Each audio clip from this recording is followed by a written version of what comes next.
Hi, I'm Cynthia Schiller. Please like and subscribe. I'm going to talk about a little psychological experiment that I just watched.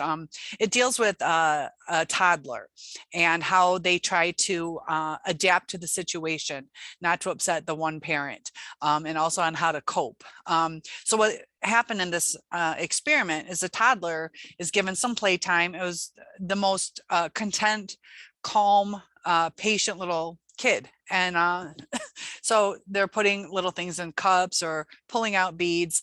And the kid was very patient. The one psychiatrist was kind of just putting stuff for herself, and then she let the little boy do it, and he was patient while she did it for herself.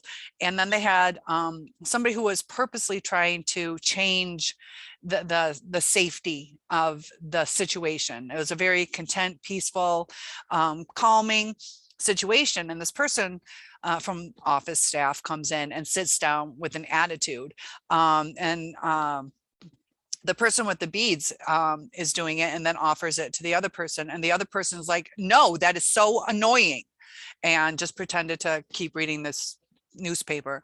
And so then the lady went back to the boy, the toddler, and he didn't know what to do, and he was too afraid to do what he had been doing.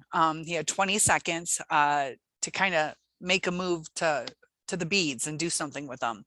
And it just showed how, if we stay in these relationships with our narcissist because of the children, how much it does affect them. And it was pretty interesting to watch, just the change in the behavior, the change in the facial expression. The kid lost their comfort and they didn't know how to handle it. The kid didn't cry, but the kid was like really cautious looking at the person with the newspaper. And, it had a safety zone. It was sitting on mom's lap, but just the way that the child had changed. So when you're in these narcissistic relationships, if you are staying for the children, it's affecting the children. So they might have more contact with the parent. But is that always good? Sometimes we think that we can kind of buffer the situation. The mom was right there with the toddler. So that was the kid's buffer. It doesn't help always having a buffer because the damage is still going on. And that's a more dominant feeling to the child. So often when we try to buffer the situation, we're going to overcompensate. So if we're with the narcissist, now we're overcompensating. That creates narcissists. So that's just something to be aware of, because I know a lot of you are struggling with this, where you love your child, you don't want to disrupt their home life, but you're disrupting their life. And narcissists don't change. They might try for a little bit. They're just going to go back to who they are.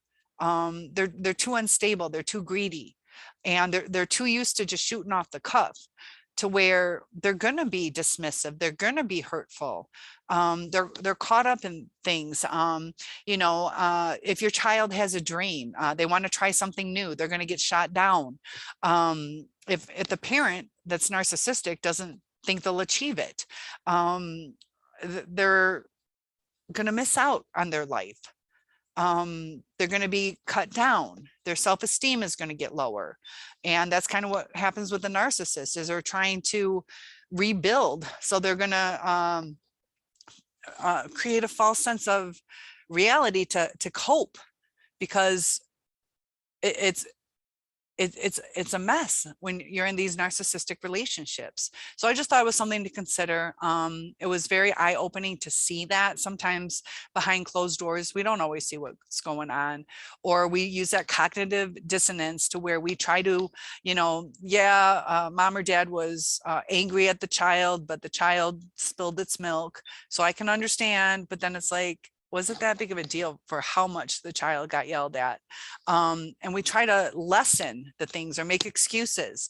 It's really hard being in a trauma bond. We kind of don't want to give up the person that we love, but we have to think of the health of the whole situation. That's what's important. Is it healthy to stay? Just because you love somebody, you can love them from a distance. You're in a relationship to have a two-way love. So if it's only one way, does it matter if you stay or go? And you can move forward in your life, follow your dreams, develop healthier friendships, relationships, and your children will be safer. Um, be cautious with your soon to be ex, how they're going to handle things. They'll use the child against you. You'll see how much they want to spend time with that child. Are they canceling plans?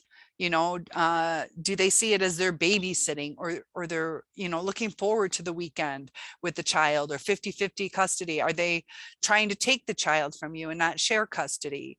They can be pretty evil during custody battles.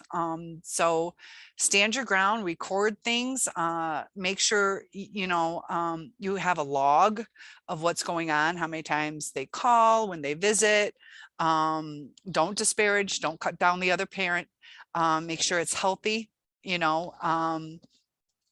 But it was just something to think about, because I know a lot of times that we're like, do we leave? We got children involved. So it's going to change your child. And the longer they stay in that situation, it can be detrimental. So follow your heart, send up some prayers if you're religious. Your gut will know what to do. I don't know if you guys are religious, but usually our gut is a sign. Maybe it's a sign from God. It's usually right. It's usually right. So we try to think things through. And usually if you go by your gut, because we got all these things going on in our mind, that we do the pros and cons. Is this worse than that? Your gut is telling you. It's up to you to listen and know that you're a wonderful person. Sometimes people are brought into our lives to lead us down a different path. And I know it's hard, but usually with a narcissist anyways, a discard will happen. So you're going to invest more and more in this relationship that will probably fall apart anyways. Your narcissist might stay till the children are old enough, and then, you're older in life, and 18, 20 years marriage, and they leave. That can be more devastating than rebuilding, just like with retirement investment. The earlier you start, the more it snowballs into something big. At the end, you have a better retirement the earlier you start. So you can start investing in a new life earlier. And I just give you guys big hugs. I know it can be difficult, but just think about the health of the kids, not the beautiful home, not that their best friend lives next door. You can still set up play dates, things like that. Think about your health too, because you really do matter. And a lot of times as a parent, we like to sacrifice for our kids. You have to take care of yourself so you can take care of them. Take care of yourself first, because you're their rock, and don't let yourself dwindle. You're their foundation. So please like and subscribe. I'll see you in the next video.